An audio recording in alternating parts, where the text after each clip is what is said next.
November 16 ഇന്നത്തെ വിശുദ്ധ. സ്കോട്ട്ലൻഡിലെ വിശുദ്ധ മാർഗരറ്റ്. 1046 ഹംഗറിയിലാണ് വിശുദ്ധ മാർഗരറ്റ് ജനിച്ചത്. വിശുദ്ധയുടെ പിതാവ് നാടുകടത്തപ്പെട്ട് ഒളിവിൽ കഴിയുന്ന സമയത്തായിരുന്നു അവളുടെ ജനനം. അതിനാൽ തന്നെ തൻ്റെ ചെറുപ്പകാലത്ത് വിശുദ്ധ വളരെയധികം ഭക്തിയിലും ദൈവവിശ്വാസത്തിലുമാണ് വളർന്നിരുന്നത്.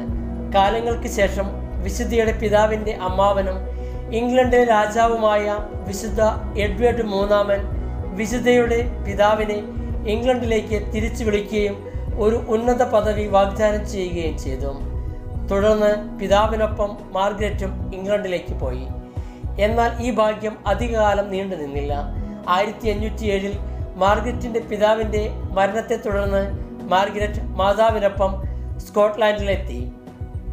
അവിടെ വെച്ച് മാതാവിൻ്റെ നിർദ്ദേശപ്രകാരം 1069 മാർഗരറ്റ് സ്കോട്ട്ലാൻഡിലെ രാജാവായ മാൽക്കം മൂന്നാമനെ വിവാഹം ചെയ്തു. അടുത്ത 30 വർഷ കാലയളവിലുള്ള വിശുദ്ധിയുടെ കാരുണ്യ പ്രവൃത്തികളും പരിശുദ്ധ ജീവിതവും മൂലം ഈ രാജ്യം അങ്ങനെ അനുഗ്രഹീതമായി.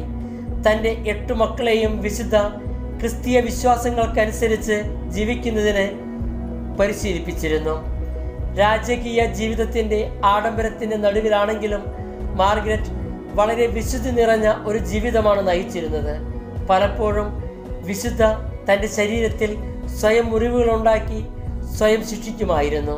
കൂടാതെ ജാഗരണ പ്രാർത്ഥനകളും മറ്റ് ഭക്തി നിറഞ്ഞ പ്രാർത്ഥനകളുമായാണ് വിശുദ്ധ രാത്രിയുടെ ഏറിയ പങ്കും ചെലവഴിച്ചിരുന്നത്. വിശുദ്ധിയുടെ കൈവശമിരുന്ന സുവിശേഷത്തിൻ്റെ പകർപ്പ് ഇപ്പോഴും ഓക്സ്ഫോർഡ് സർവകലാശാലയിലെ ബോഗ്ലഡൈൻ ലൈബ്രറിയിൽ സൂക്ഷിച്ചിട്ടുണ്ട്.